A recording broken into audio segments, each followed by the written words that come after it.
In a small, lively village, words danced through the air like birds in the sky. People talked from morning till night, sharing news, telling stories, and sometimes whispering secrets that were not theirs to tell. Children run around playing. The marketplace is buzzing with excitement as Eid preparations are underway. Laughter echoed through the village as children ran freely, their voices filling the air like a melody. They played games, mimicked their elders, and whispered secrets, unaware of how powerful words could be. The baker's cat stole a fish. The baker's hat is a dish. The baker sat on a fish. The baker eats fish with his hat. That's not what I said. They laugh, unaware of the harm gossip can cause. Words are like whispers in the wind. Once they leave our lips, we can never catch them again.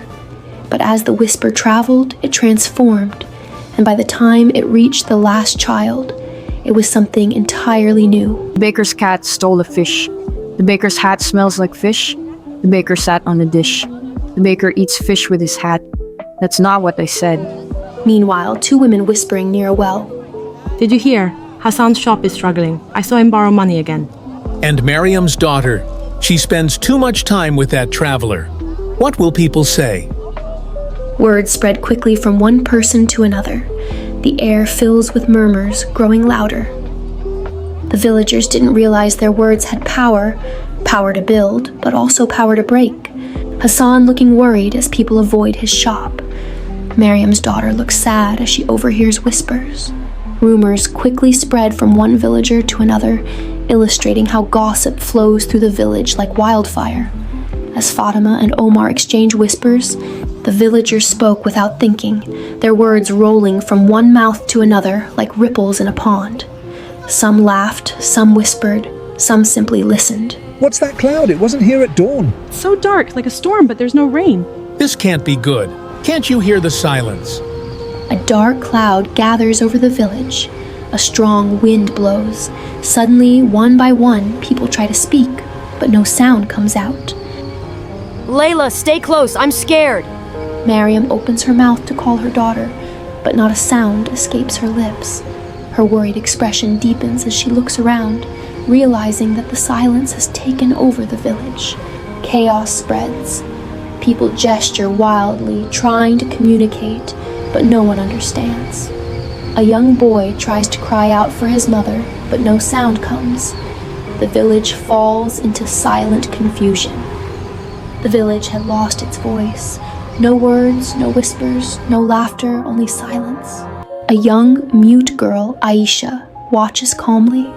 She has always used gestures and kindness to communicate. She gathers the villagers and picks up a stick. In the sand, she writes, "Speak with kindness." The villagers watch in wonder. Aisha smiles and places her hand on her heart, then points to them. In the past, Aisha was being when she tried to warn the village about their gossip, but now they look at her with newfound respect. Aisha, the only one who never spoke unkindly, had a lesson to share. In the silence of the village, Aisha knelt down, gently tracing words into the sand. The words, simple yet profound, seemed to echo across the stillness. Speak with kindness. Villagers start using gestures, writing in the sand and expressing through kindness. A boy shares his bread with a friend. A woman helps an elderly man carry water. In a moment of struggle, when two villagers misinterpret a gesture and almost fight, but Aisha steps in, showing them how to communicate calmly. Without words, they found new ways to speak, with kindness, with actions, with their hearts. On the night before Eid, a warm glow covers the village. The people gather, placing their hands over their hearts and nodding to one another. Aisha writes one last message. Use words to heal, not to harm. A gentle breeze flows. Suddenly, a child giggles. A woman hums. The villagers realize their voices have returned. Hassan rushes to his shop, calling out with joy. Mariam embraces her daughter, now understanding her pain. The village feels different, more thoughtful. Our voices, they're back.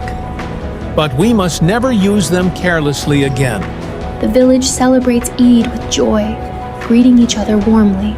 Instead of gossip, they share words of gratitude and encouragement. Aisha smiles as she receives gifts of thanks. Children create small signs that say, "Speak with kindness," and place them around the village as a reminder. This Eid was different. The village had learned a lesson in guarding their tongues and speaking with care. And so, their words became blessings, not burdens. Aisha holds up a small sign that says, "Speak with kindness." This Eid, let us also remember, our words have power. May we use them to spread love, not harm. Eid Mubarak. The village had changed, not just for a day, but forever. Their words, once carelessly thrown, were now treasures of kindness. And so, the lesson lived on, not just in the village, but in every heart that chose to speak with care.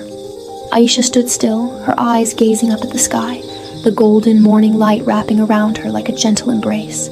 Though she did not speak, her presence was louder than words. As she walked, the world seemed to slow, the soft morning light enveloping her, as though even the sun itself wished to accompany her on her path